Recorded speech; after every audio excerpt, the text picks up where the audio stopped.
Hello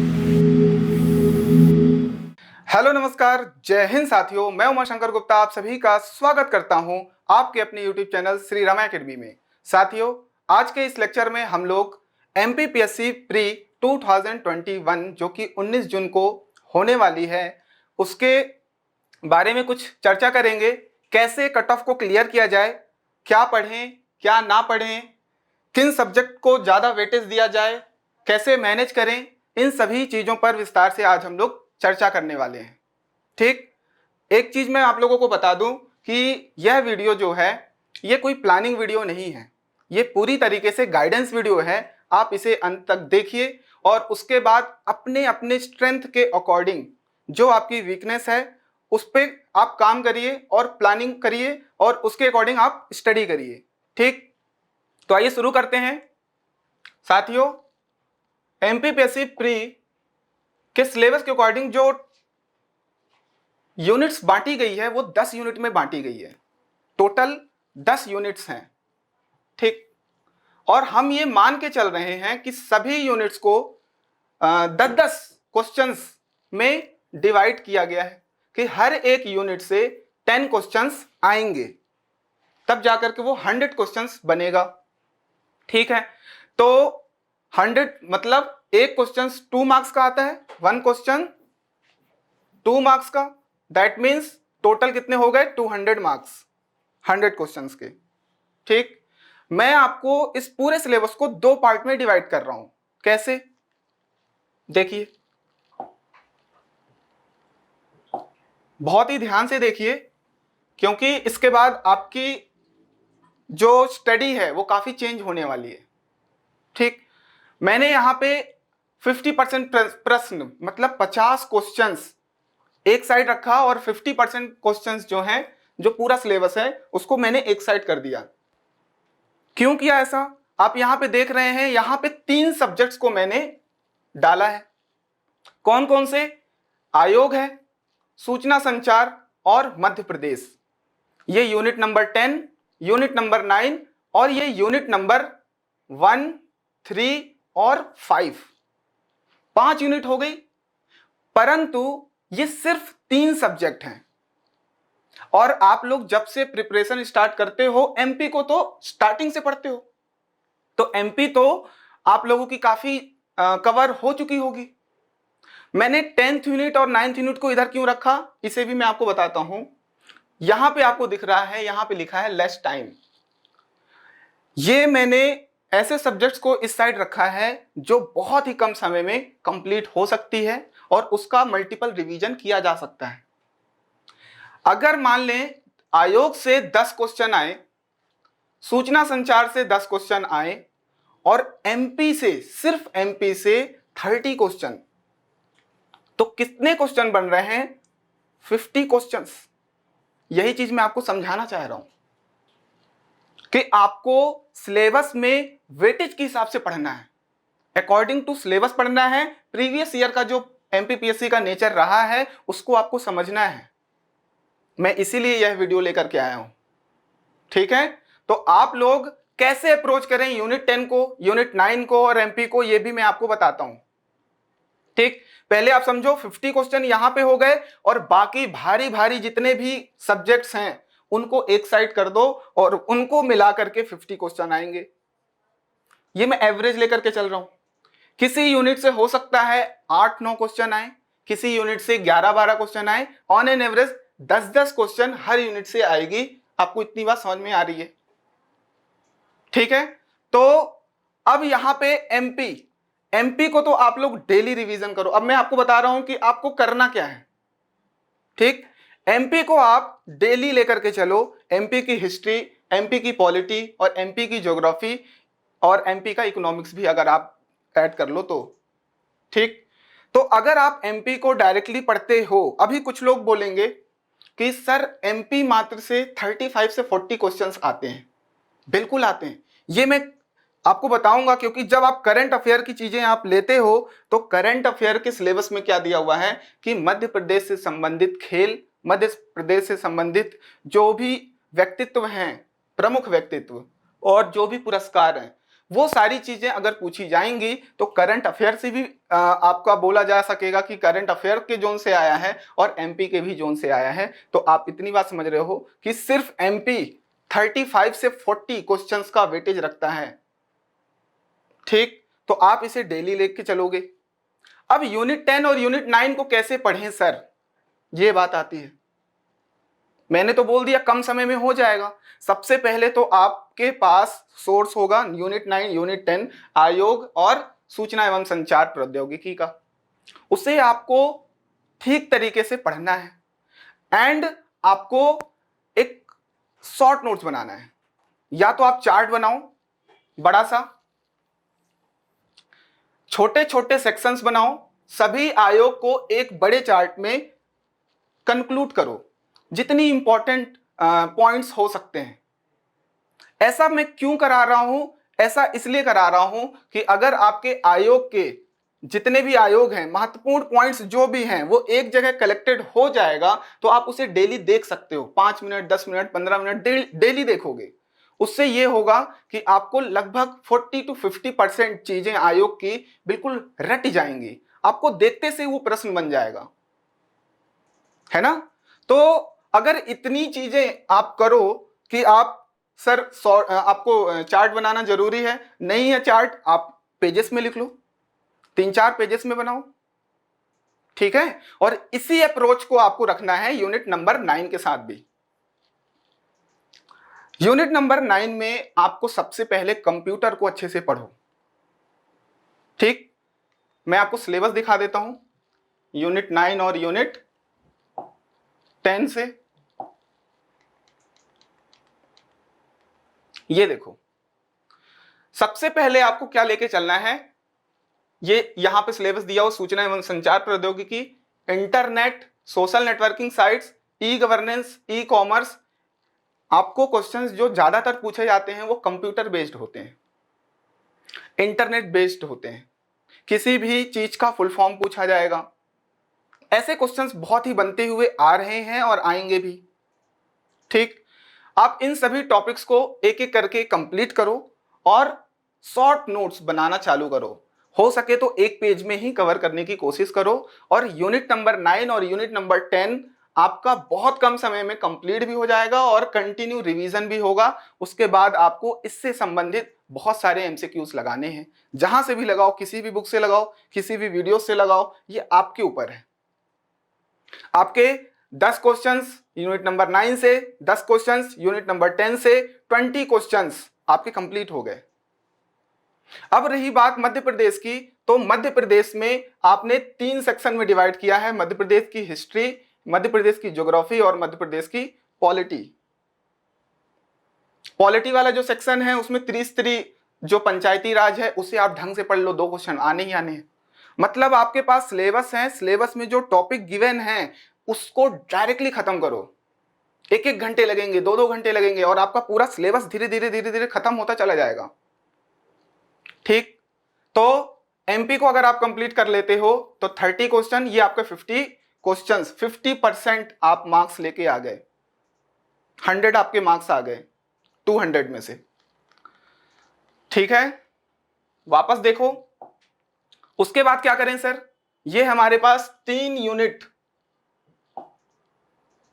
3 subject हमारे हो गए और 5 यूनिट हमारी खत्म हो गई। सिर्फ 3 सब्जेक्ट पढ़ने से हमारा 50% सिलेबस कंप्लीट हो गया।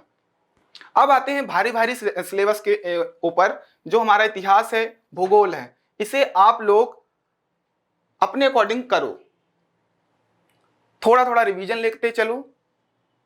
ठीक, अभी इसके बाद सर इन 3 सब्जेक्ट्स के बाद क्या करें, तो आप सीधे मेरे अकॉर्डिंग चलो तो सीधे राज्य व्यवस्था में आओ, पॉलिटी में आओ, यूनिट नंबर 6, क्योंकि इसका भी वेटेज काफी ज्यादा है। मैं इधर ही रखने वाला था लेकिन मैं आपको थोड़ा सा इजी वे में समझा रहा हूं। यहां से भी मान के चलते हैं 10 प्रश्न आएंगे। ठीक है, अब मैं राज्य व्यवस्था को क्यों उठाया, हिस्ट्री और ज्योग्राफी को क्यों नहीं उठाया, पॉलिटी को क्यों उठाया, क्योंकि जो हमारा ज्योग्राफी वाला पोर्शन है, भूगोल वाला पोर्शन है, इंडियन ज्योग्राफी और वर्ल्ड ज्योग्राफी काफी वास्ट है। अगर हिस्ट्री की जब बात करोगे तो प्राचीन भारत, मध्यकालीन भारत और आधुनिक भारत, तीनों को पढ़ने में बहुत समय लगेगा। परंतु पॉलिटी में आपको पूरी लक्ष्मीकांत नहीं पढ़नी है प्री निकालने के लिए। इतनी बात याद रखो, अकॉर्डिंग टू सिलेबस चलो, क्योंकि सिलेबस में सीधे टॉपिक दे रखा है। क्या दे रखा है देखो, ये आपका यूनिट नंबर 6,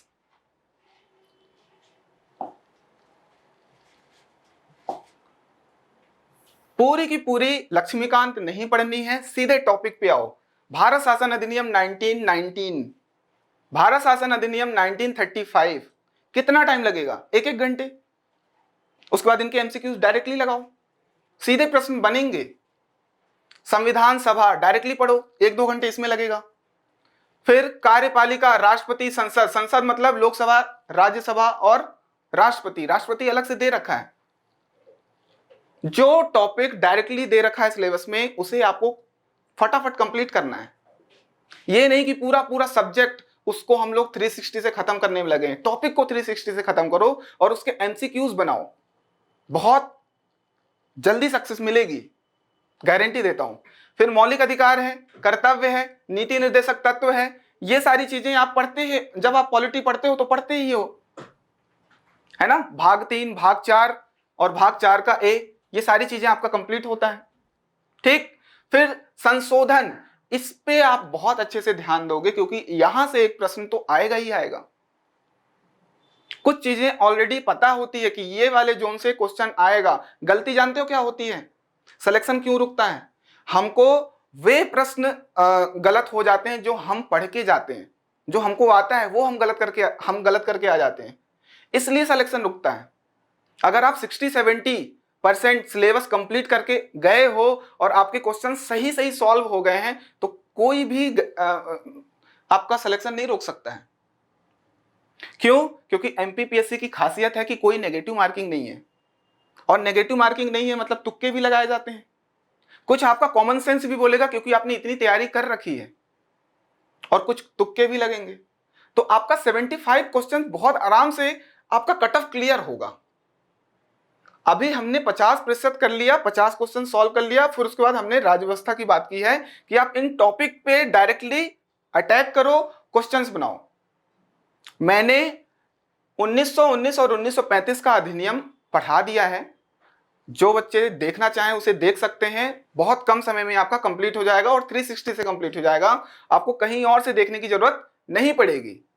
आगे के वीडियोस भी लेकर के आऊंगा जल्दी, संविधान सभा पे और अदर टॉपिक्स पे भी। यूनिट 6 में अब एक बात आती है अर्थव्यवस्था की। अर्थव्यवस्था बहुत बड़ी है, भारतीय अर्थव्यवस्था को पढ़ने बैठोगे तो 1 महीना लग जाएगा। क्या करना चाहिए? यहां पे इसीलिए मैं आया हूं कि आपको ये जो लाइन दिख रही है, रिजर्व बैंक, राष्ट्रीयकृत बैंक, सेबी और अन्य जो संस्थान है, वित्तीय संस्थान है, इसको करने में कितना टाइम लगेगा? 1 दिन लगेगा। अब ढंग से इसके नोट्स बनाओ, बने हैं तो उनको रिवाइज करो। पूरी अर्थव्यवस्था पढ़ने का कोई मतलब नहीं है। और पूरी अर्थव्यवस्था अगर आप पढ़ते हो तो 1-2 मार्क्स और एक्स्ट्रा आएंगे, लेकिन यहां से आपके डायरेक्टली 1-2 क्वेश्चंस बन जाएंगे ना। आपको क्या करना है? आपको सिर्फ कट ऑफ क्लियर करनी है, महारत हासिल आप मेंस में करते रहना। ठीक। तो आप लोग इस तरीके से अर्थव्यवस्था को भी पढ़ो, पॉलिटी को आप टॉपिक वाइज पढ़ लो, ताकि आपके 10 प्रश्न अप्रॉक्स ये कंप्लीट हो जाएं। अब आप देखोगे आपके 50+10 कितने क्वेश्चन हो गए? 60 क्वेश्चन हो गए मिनिमम। मैं ये मान के चल रहा हूं एमपी से सिर्फ 30 क्वेश्चन में लिया हूं। ठीक। तो इधर से ये 50+10 क्वेश्चन ये राज्य व्यवस्था से 60 क्वेश्चन हमारे हो गए। और मैंने आपको क्या बोला है कि 70+ क्वेश्चंस कैसे सॉल्व हों इजी तरीके से, क्योंकि जो जनरल मेल की कट ऑफ आती है वो 72-73 क्वेश्चंस के आसपास आती है। बाकी कैटेगरी अपने अकॉर्डिंग देख लेंगे, लेकिन अप्रोच यही रखेंगे, सिलेक्शन पक्का होगा। अब आगे क्या करें सर? आपने बोला ये 3 सब्जेक्ट पढ़ लिया, पॉलिटी पढ़ लिया, इसके बाद क्या करें? इसके बाद यूनिट नंबर 7 और यूनिट नंबर 8 विज्ञान में सबसे ज्यादा प्रॉब्लम आती है। क्यों? क्योंकि 7th यूनिट को बहुत बड़ा बना दिया गया है। वो एक सब्जेक्ट है ही नहीं, उसमें 3-3 सब्जेक्ट हैं, विज्ञान है, साइंस, टेक्नोलॉजी है, प्रौद्योगिकी, और पर्यावरण है, एनवायरमेंट। तीन तीन सब्जेक्ट का वो समावेश है, इसलिए दिक्कत आती है 7th यूनिट में। तो सर कैसे अप्रोच करें? ये आप पहले 60% को खत्म कर लो। ठीक, 7th यूनिट से पहले 8th यूनिट की बात कर लेते हैं। करंट अफेयर को पढ़ें कि नहीं पढ़ें, कि क्या पढ़ें? करंट अफेयर में बेटा जो सिलेबस में दिया है, अब दुनिया भर का समाचार सुन के क्या कर लोगे? अभी जो बच्चे स्टार्टिंग से करंट अफेयर को लेते हुए चले हैं उनके लिए मैं नहीं बोल रहा हूं। जो अभी करंट अफेयर स्टार्ट करना चाहते हैं वो सीधे सीधे ही टॉपिक्स पे ध्यान दें। क्या? महत्वपूर्ण व्यक्तित्व और स्थान, मध्य प्रदेश के जो भी इंपॉर्टेंट व्यक्तित्व रहे हैं अभी, ठीक, किसको पद्म विभूषण मिला, किसको पद्म विभूषण मिला, पुरस्कार कौन से मिल रहे हैं, कौन व्यक्तित्व कला संस्कृति में स्पेशल, कौन अभिनेता अभी जिसकी निधन वगैरह हुई, ऐसे करके आप व्यक्तित्व को ढंग से पढ़ लो, एमपी के, इंडिया के, है ना, और ऑल ओवर वर्ल्ड के थोड़े बहुत। आप टॉपिक्स करंट अफेयर जब भी पढ़ो तो टॉपिक पे अटैक करो, ये नहीं कि दुनिया भर के समाचार पढ़ने चालू हो गए, बड़ी बड़ी मैगजीन्स ले आए और पढ़ रहे हैं बिना सर पैर के। फिर महत्वपूर्ण घटनाएं और खेल संस्थाएं, खेल से संबंधित आप जितना करंट अफेयर हो सकता है उसे कवर करिए। खेल और व्यक्तित्व, इससे 1-2 क्वेश्चंस तो पक्के आएंगे। इस तरीके से आप अप्रोच रखो। वेटेज जिधर है, जिस सब्जेक्ट पे है और उस सब्जेक्ट में किस पोर्शन में वेटेज ज्यादा है उसे सबसे पहले अटैक करो, उसका मल्टीपल रिवीजन करो। बाकी चीजें आप एक रीडिंग करो। आप, मैं ये बिल्कुल भी नहीं बोल रहा हूं कि आप कोई भी सब्जेक्ट छोड़ो या कोई भी पोर्शन छोड़ो। मैं आपको ये समझा रहा हूं कि आप इन सभी चीजों के मल्टीपल रिवीजन करो, आपके सिलेक्शन के चांसेस बढ़ेंगे। ठीक, तो घटनाएं जितनी भी हो रही हैं इंडिया में, मध्य प्रदेश में, ऑल ओवर वर्ल्ड में, जैसे कि अभी यूक्रेन का, रसिया यूक्रेन वाला जो भी अभी केस चल रहा है, इस तरीके से, और अभी कोरोना वगैरह जैसे चल रहा है, तो जो भी घटनाएं हो रही हैं इससे संबंधित आपको थोड़ा सा अलर्ट रहना है। क्वेश्चंस बहुत ही सिंपल तरीके से आता है, एक जनरल क्वेश्चन आता है करंट अफेयर का, कोई बहुत रॉकेट साइंस नहीं आता है। ठीक, अब अगर हम लोग यूनिट नंबर 7 की बात करें तो आपको यहां पे क्या करना है, ये पूरे सिलेबस को तोड़ना है आपको 3 पार्ट में। साइंस अलग करो, एनवायरनमेंट अलग करो और टेक्नोलॉजी को अलग करो। सिर्फ एनवायरनमेंट से, पर्यावरण, ये पारिस्थितिकी तंत्र, ये जो 2 टॉपिक हैं, मतलब एनवायरनमेंट से 3 से 4 क्वेश्चंस हमेशा आते हैं। ये एमपीपीएससी का नेचर है, 3 to 4 क्वेश्चन। अब आप मुझे बताओ, आपको, अगर मैं आपको डायरेक्टली बता रहा हूं कि 7th यूनिट में पर्यावरण वाले सेक्शन से 2, 3, 4 क्वेश्चन आ जाएंगे तो आप इससे सबसे पहले कंप्लीट करो। ठीक, उसके बाद जो टॉपिक दिया है मौलिक सिद्धांत, बेसिक प्रिंसिपल ऑफ साइंस, इसको करना है तो आप पूरी साइंस पढ़ने बैठ जाओगे क्या? नहीं, पूरी फिजिक्स नहीं पढ़नी है, पूरी केमिस्ट्री नहीं पढ़नी है, सिर्फ इंपॉर्टेंट प्रिंसिपल्स पढ़ने हैं, उससे संबंधित साइंटिस्ट को पढ़ना है, उसके एग्जांपल्स को पढ़ना है, बस। बट बायोलॉजी को पूरा पढ़ना है। यहां पे मानव शरीर संरचना और पोषण आहार पोषक तत्व दे रखा है, इसलिए बायोलॉजी को थोड़ा सा आपको डीप में पढ़ना पड़ेगा। 7th यूनिट को अप्रोच करने के लिए आप लोग अपने इंटरेस्ट के अकॉर्डिंग थोड़ा सा डेप्थ में चलते जाना, जितना समय बचेगा। लेकिन पहले मैंने जो बता दिया 60% वेटेज, उनको आप पहले खत्म करो, उसको रिवीजन करते चलो और इनको आगे पढ़ते चलो। अभी बहुत समय है। पॉलिटी को आप बहुत आराम से 4-5 दिन में खत्म कर दोगे। आप एक डेडिकेशन के साथ करो तो पहले। ठीक, उसके बाद बाकी के जो टॉपिक हैं, कृषि उत्पाद, खाद्य प्रसंस्करण, स्वास्थ्य नीति कार्यक्रम, प्रदूषण, आपदाएं, ये सब से कैसे क्वेश्चन बनेंगे अभी ये किसी को भी नहीं पता, किसी भी संस्थान को नहीं पता है। ठीक है, पीएससी क्या पूछेगा क्या नहीं पूछेगा कोई नहीं जानता, लेकिन जो आप पढ़ रहे हो वो क्वेश्चंस गलत ना हो ये आप ध्यान रखोगे। ठीक, मैं 7th यूनिट में मौलिक सिद्धांत के, फिजिक्स के सारे मौलिक सिद्धांत का मैंने लगभग 4 वीडियो बना दिया है। केमिस्ट्री और बायो का बहुत जल्द आएगा, अगर आप देखना चाहो तो देख सकते हो। सारे मौलिक सिद्धांतों को मैंने एक जगह अरेंज कर दिया है और पॉलिटी का भी एक सेक्शन चल रहा है। ठीक, तो आप लोग 7th यूनिट 8th यूनिट को ऐसे अप्रोच करो, मैक्सिमम क्वेश्चन सॉल्व करने की कोशिश करो। आपके यहां से सिलेक्शन की जो चांसेस हैं वो और ज्यादा सिक्योर होगी, और ज्यादा बढ़ेगी। ठीक, तो कितने परसेंटेज हो गए हमारे? यहां पे हमारा हो गया था 50, फिर यहां पे हो गया हमारा 10, ये हमारा 50, ये पॉलिटी हमारा 10 हो गया। इनको आप मैक्सिमम आप आउटपुट लेने की कोशिश करो, है ना। मान लेते हैं यहां से भी ये 10 और ये 10, ये 20 क्वेश्चन में से आप जितने, कुछ क्वेश्चन गलत हो रहे हैं, कुछ सही होंगे, तो यहां पे ऐड होगा। फिर बचेगा अपनी इतिहास और भूगोल, हिस्ट्री और ज्योग्राफी, इसे भी ऐड करोगे तो आप इतने सारे सिलेबस से क्या आप 15 मार्क्स एक्स्ट्रा नहीं ला सकते हो? 15 क्वेश्चन एक्स्ट्रा सॉल्व नहीं कर सकते हो? बिल्कुल कर सकते हैं। और इसे आप जोड़ोगे तो आपका 75% क्वेश्चन कंप्लीट हो जाएगा। क्या समझ में आ रहा है? आपको बस इतना ध्यान रखना है कि जो आपसे आता है वह गलत ना हो, उसका रिवीजन हो जाए। ठीक,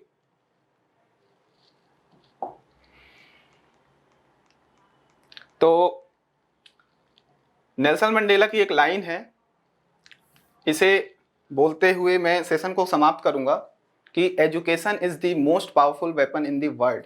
मतलब जो हमारा नॉलेज है वो पूरे विश्व में सबसे बड़ा और सबसे ताकतवर हथियार है। आपके सामने कितना बड़ा जानवर आ जाए, आपके सामने तोप, बंदूक, कुछ भी आ जाए, अगर आपके पास नॉलेज है तो आप हर परिस्थिति में आप सामना कर सकते हो।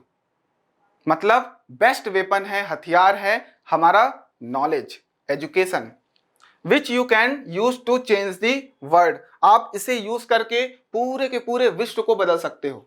आपने देखा है ऐसे बहुत बड़े बड़े महापुरुष आए हैं जिन्होंने एक नई दिशा दी है विश्व को। ठीक, तो इस सेशन को यहीं तक रखते हैं। आई होप आप लोगों को समझ आया होगा। कोई भी प्रॉब्लम है कमेंट सेक्शन में पूछो, कोई दिक्कत नहीं है। एक चीज का और ध्यान रखो, स्वस्थ रहो, क्योंकि गर्मी बहुत है। अपने खाने में दही, छाछ वगैरह ऐड करो। ठीक, क्योंकि अच्छी पढ़ाई करने के लिए अच्छा स्वास्थ्य होना बहुत जरूरी है। तो स्वस्थ रहिए, खुश रहिए, खूब पढ़ाई करिए, कामयाबी एक दिन जरूर मिलेगी। धन्यवाद।